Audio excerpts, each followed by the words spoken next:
The only reason I didn't drop the wine glass was because I was already holding it too tight. People say those moments, the breaking point, are loud, explosive, shouting, drama. But mine started quiet. It started with a half laugh and a tap of a spoon against a plate. And then she said it.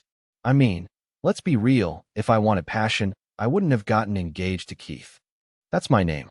Keith. I was sitting 2 chairs away. 2. I watched her say it. Delilah. In a red dress I picked out, with earrings my mother gave her last Christmas. I watched her lean forward at the long table, surrounded by coworkers, and mock me like I wasn't even there.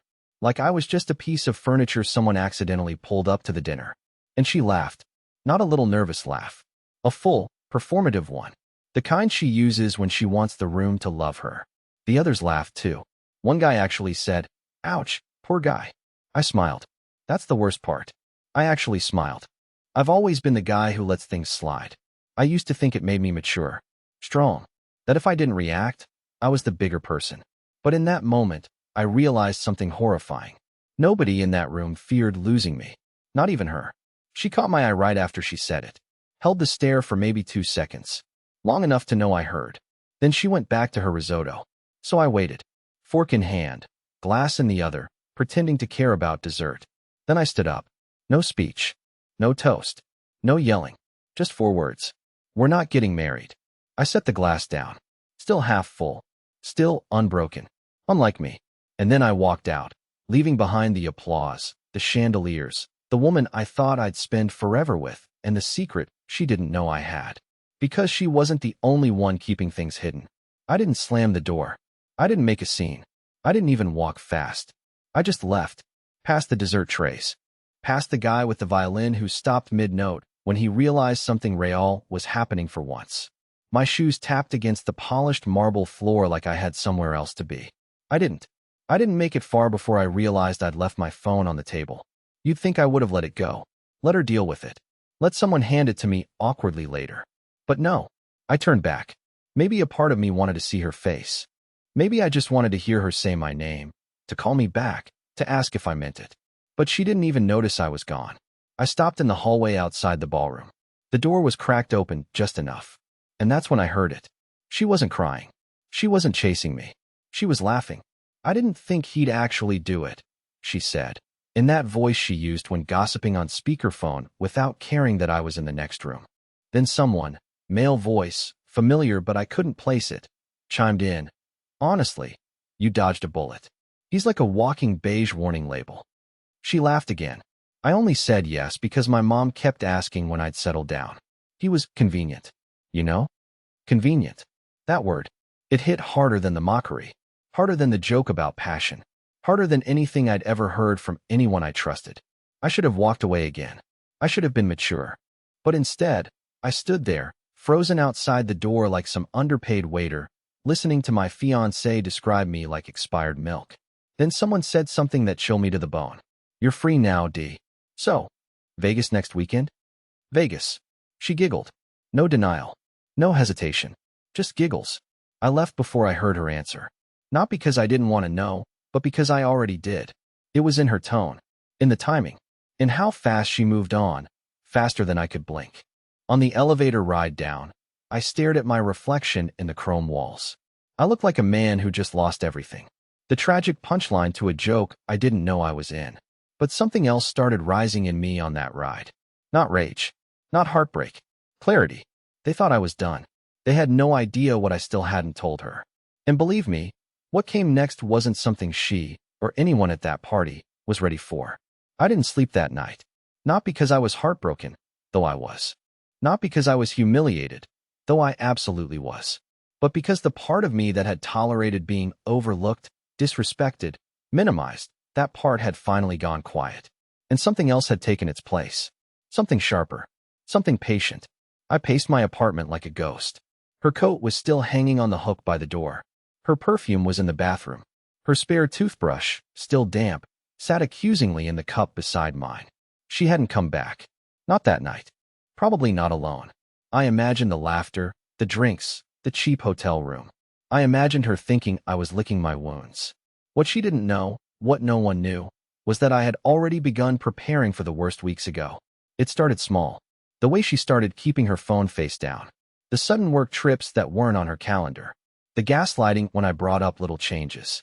"You're just paranoid, Keith," she'd say with that dismissive sigh. "You're imagining things again." But I wasn't imagining anything. I saw the late-night texts. I saw the Lyft receipt from an address I didn't recognize. I saw how she deleted her messages with someone named Evan, a name she never once mentioned in all the stories about her office. I never confronted her, not directly. I wanted to see how far she'd go. I wanted to see how deep the lie ran. So I waited. I copied files. I synced her phone to my laptop when she left it charging in the living room. I watched her patterns. I even set up a fake profile, nothing dramatic, just enough to poke the surface. She never bit, but her reaction when I casually mentioned trust one evening told me everything. Her pupils tightened. Her hand froze halfway to her wine glass. Just for a second. Most people wouldn't notice it. I did. I never told anyone what I was doing. Not my friends, not my brother, not even my therapist. I didn't want advice. I wanted the truth. Clean, raw, undeniable truth. And now I had it. By morning, I had an entire folder compiled. Screenshots, chat logs, voice memos, even a photo or two, nothing explicit, but damning in context. One in particular stood out. A mirror selfie she sent Evan with the caption, "He thinks I'm at yoga, LOL." I looked at the photo for a long time. Her smile was wide. Her eyes were relaxed. That was what destroyed me, not the betrayal, but how happy she looked while doing it. I should have been devastated, but all I felt was ready. See, she thought the party was the moment everything changed. She had no idea the real moment hadn't even happened yet, because I was done reacting. Now it was time to act. By mid-morning, the silence had become unbearable. Not a single call. No texts. Not even a pathetic attempt at damage control. And Delilah always spun things when she messed up. I used to joke she could talk her way out of a hostage situation with a smile and a well-placed compliment. I half expected her to show up at my door with that trembling lip and whisper, "You overreacted, babe. Can we talk?" But no, it stayed quiet. And that scared me more than if she'd come banging on the door. I checked her location. Yes, I still had access. She was at her friend Dana's place. Dana, the one who always said I seemed like the kind of guy who'd own beige towels and cry during insurance commercials. They were probably curled up on the couch with wine, rewatching that video someone at the party took of me walking out like some broken groom from a drama miniseries. I imagined them laughing at how I stood, at the awkward way I said the words, at the silence that followed. And I think that's what did it. The laughter. Because people forget that even quiet men carry knives. Not the literal kind. We sharpen different weapons. Memory. Timing. Proof. I spent the rest of that morning building a digital obituary of our relationship. I organized the folder into sections. Conversations with Evan. Her messages about me to friends. Her work messages logged through the cloud. Bank statements with unexplainable Uber rides at odd hours. Venmo payments marked with emojis that said too much. But the centerpiece? The recording. It was from 2 weeks ago. She'd come home late and drunk, tossed her purse down, and called Dana on speakerphone. She didn't know I was awake in the other room. I recorded it out of instinct, not out of malice, but because something in my gut screamed listen. She told Dana she'd never be in love with Keith, that she thought of me as a safe option, and that she sometimes pictured Evan when we were together. She laughed about how easy I was to manage, like a predictable, dull sitcom she didn't even need to watch to know what would happen next. I listened to that recording 3 times, and then I uploaded the entire folder to a private, unlisted Google Drive link titled "Before You Judge Me." No context, no drama, no angry captions, just the truth. And then I sent that link to exactly 5 people. My older sister, who always told me something was off about Delilah. My best friend Sam, who once said, "If you marry her, she'll eat you alive." Her father, her boss, and her. I didn't wait for replies. I turned off my phone, shut my laptop, and sat on the floor of my living room for almost an hour. Not crying, not spiraling, just breathing. For the first time in what felt like years. She called 15 times, then 20. Then she started texting. But I wasn't the beige couch anymore. I was the fire alarm she couldn't shut off. And for the first time, she was the one who looked like she might break. It took her 8 hours to show up. I wasn't sure she'd have the guts, to be honest. Most of her messes she swept under a rug made of charm, excuses, and carefully curated social media posts. But this time was different. I'd pulled the rug out from under her before she even realized it was gone. I was on the couch, the actual beige one she always hated, when she knocked. Not rang. Knocked. Soft at first, then with growing panic. I didn't answer. She called out my name like I was a lost cat, not the man she humiliated in front of an entire room. Her voice was small, smaller than I'd ever heard it. Keith, please. Open the door. I didn't know you'd take it that seriously. Can we just talk? Just let me explain. Explain?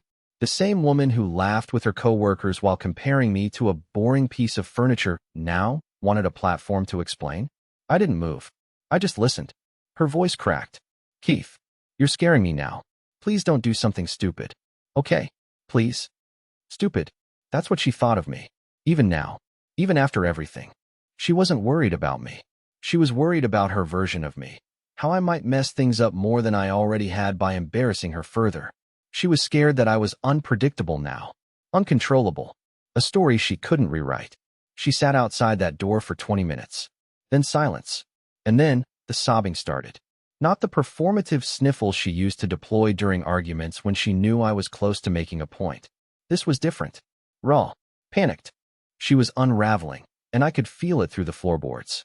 When I finally opened the door, her face was blotchy. Her makeup smeared like she'd wiped it with the back of her hand in a rush. She looked smaller somehow. Deflated. Like someone had told her the universe was shrinking, and she was the only one who couldn't stop it. She didn't say a word at first. Just stared at me with those trembling lips and tear-lined eyes like I was supposed to melt. But I didn't. I just stepped aside. She walked in slowly, like she was stepping onto ice, afraid of a crack. I didn't mean for it to go that far, she whispered. You didn't mean to get caught, I corrected. That stung. I saw it in the way she blinked. Then she started pacing, trying to build her case. Okay. Yes, I messed up. I was drunk, the party, the pressure. I wanted to be funny. I didn't mean anything by it. Evan's just a friend, I swear. And the yoga thing? That was a joke, too. You know how Dana is. She pushes. Stop. I didn't raise my voice, but it hit her like a slap. No more pretending. No more spin. You can lie to them. You can lie to your friends. But you don't get to lie to me in my apartment, standing under the same ceiling where you planned our wedding while texting someone else about how boring I am. Her lips parted, but no words came out. I leaned forward just enough for her to feel how serious I was. I know everything, Delilah. Every message. Every deleted chat. Every location you said you were at and weren't. Every moment you thought I was too slow to catch up. I was. Watching. And that's when she broke. The sob she let out wasn't dramatic. It was guttural. Deep. Like she finally realized the show was over and the audience had left. But I didn't comfort her. I just stepped back. Because the man she thought would chase after her apologies no longer existed. And the part that came next? That was for me. She curled up on the edge of the couch like a child, knees tucked into her chest, fingers digging into her sleeves. The same couch she once called embarrassingly neutral now felt like the last safe place she could land. I didn't sit with her. I stood by the window, arms crossed, eyes watching nothing. The silence stretched. I wanted her to be the one to break it, to flail first. And she did. I didn't sleep with him, she said suddenly, like it was a magic phrase that would rewind time. I didn't respond. She shifted, her voice growing more frantic. Keith, I swear I flirted.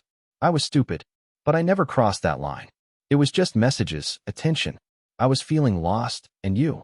She stopped herself. I turned slowly. Go ahead. Say it. I was boring. Her eyes filled again. You were good. Too good. You never gave me a reason to fight. You never screamed. You just existed. I got restless. God, I don't know, okay? I kept testing how far I could push before you'd finally push back. That hit harder than I wanted it to. She stood and stepped toward me. But you finally did. You pushed back. You showed me you're not just that quiet guy who takes it. And I get it now. I really do. I messed up everything. I studied her. She believed what she was saying. But that wasn't the same as telling the truth. Not fully. So I walked to the bedroom, opened the closet, and pulled out the box. The one she didn't know I had. The one I'd filled slowly over the last month like a man preparing for winter. She watched me place it on the coffee table and stepped back like I was defusing a bomb. What's that? I didn't answer. I just opened the lid. Inside were printed transcripts. Dozens. Her messages, her photos, her voice memos. Every word she thought was lost in the cloud. And at the very top, her smiling selfie with Evan's fingers very visibly resting on her knee. A mirror caught it in the background. A mistake she probably never noticed. Her face drained of color. That's from when I said I was with my mom. Yeah, I said flatly. That was the same weekend she texted me to thank me for the flowers I never sent. She reached for the box. I stopped her hand midair. No, you don't get to control this. I didn't sleep with him, she said again, barely above a whisper. I tilted my head. You sure you want to hang your whole soul on that technicality? She backed away, trembling. I lowered my voice. You think this is about cheating, but it's not. It's about the version of me you built in your head, the soft, gullible doormat. You thought I'd be grateful just to have you. You thought I wouldn't look closely, that I'd never have the spine to walk away, let alone expose you. I was scared, she murmured. No, you were arrogant. That landed. She looked like she'd just been slapped by her own reflection. Then I handed her a folder. Not the one from the box, another one. Inside, a list of every vendor we'd booked for the wedding. Canceled. Every deposit refunded or forwarded to charity. Her name removed from our joint lease. And her things, boxed, labeled, stored in the building's lockup. She flipped through it in stunned silence. I spent the last 3 days preparing for your reaction. Not because I wanted revenge, but because I wanted freedom. And freedom isn't loud. It's surgical. Her lips quivered. So that's it. You're just done? I nodded. No more explanations. No more therapy speeches. No more finding ourselves. I found mine. He was under all the noise. And he's never letting you back in. She stood there, folder in hand, surrounded by the pieces of her own unraveling. And I didn't feel victorious. I felt still. But the stillness wouldn't last. Because the final blow hadn't come yet. And when it did, I wasn't the one who delivered it. I didn't plan on sending the file to her father. Not at first. But when I did, I didn't expect him to actually reply, let alone show up. Yet there he was, standing outside my building the next morning with a paper bag full of pastries and a silence that told me this wasn't just a social call. Frank Delaney was a sharp man. Old school. Silver hair slicked back, dark coat, expensive shoes. A retired litigator who once told me he could sniff out lies like a bloodhound. Delilah always said she got her ability to read people from him, but I never really believed that, because if she truly inherited that trait, she would have seen what was coming a mile away. I let him in. He didn't touch the pastries, just placed them neatly on the counter and walked to the living room where Delilah had sat frozen the night before. The box was gone now. So was she. But the weight in the room hadn't lifted. She's at my house, he said calmly. Didn't say much. Cried a little. Said you ruined her life in front of everyone. He paused. That usually means someone showed her a mirror. I didn't reply. He sat slowly, adjusted his coat, and then looked me square in the eye. I opened the link. Went through it all. His tone was neutral, but his jaw was tight. I'm not going to ask if it's real. I know it is. I've seen my daughter lie before. And I've seen her do things she thought she could get away with because the consequences never came. Until now. Still, I said nothing. I didn't know what he wanted from me. Permission? Forgiveness? Approval? Then he leaned forward, voice lower. What she did to you, Keith, that wasn't just betrayal. It was performance. You were a prop in a life she wanted to present a certain way. A safety net. A resume booster. Someone who wouldn't shake the boat while she played captain. He exhaled slowly.